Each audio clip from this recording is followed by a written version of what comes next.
हमारी पार्टी के लोगों को और किसी को भी ये सुध नहीं आई, उस स्टैंडिंग कमेटी को भी या जिनने भी ये रिकमेंडेशन किया। अब क्या होगा, एसटी एससी को तो आप संवैधानिक बाध्यता में दे देंगे, बाकी तो आ जाएंगी ब्यूरोक्रेट्स की बीवियां या उन सांसदों की बीवियां आकर के बैठ जाएंगी जो सीटें रिजर्व हो जाएंगी, तो उनकी घरवालियां वहां आकर के बैठ जाएंगी। नहीं, ओबीसी आरक्षण के बिना अगर ये बिल आता है तो ये बिल पिछड़ों का भरोसा तोड़ देगा, बीजेपी से भरोसा खत्म हो जाएगा।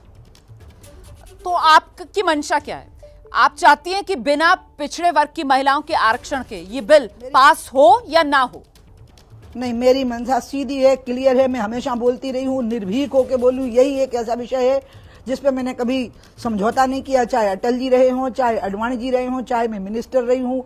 अटल जी के समय पे तब भी ये प्रयास होता था तो मैं अटल जी को बोलती थी कि बाप जी अगर आप ये विधेयक बिना ओबीसी आरक्षण के लाए तो मैं संसद में खड़ी हो जाऊंगी इस्तीफा दे करके मंत्री पद से। और मैं जिस चीज को लेके मैंने रास्ता पकड़ा उसको मैंने कभी छोड़ा नहीं, चाहे वो असम का घुसपैठ आंदोलन हो, चाहे वो यूपी का अयोध्या आंदोलन हो, चाहे वो कर्नाटक का तिरंगा आंदोलन हो, चाहे वो मध्य प्रदेश में सरकार में बीजेपी को देती ही चली गई।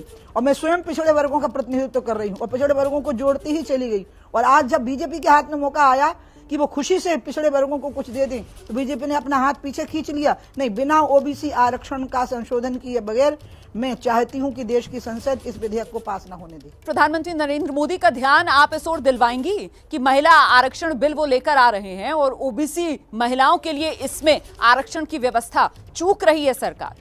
कल मैंने उनको चिट्ठी लिखी है और उसमें वो पूरी बातें लिखी है, देवगौड़ा जी से लेकर अभी तक का पूरा याद दिलाया। उसमें कांग्रेस, वामपंथी, बीजेपी एक थे भी पूरा याद दिलाया।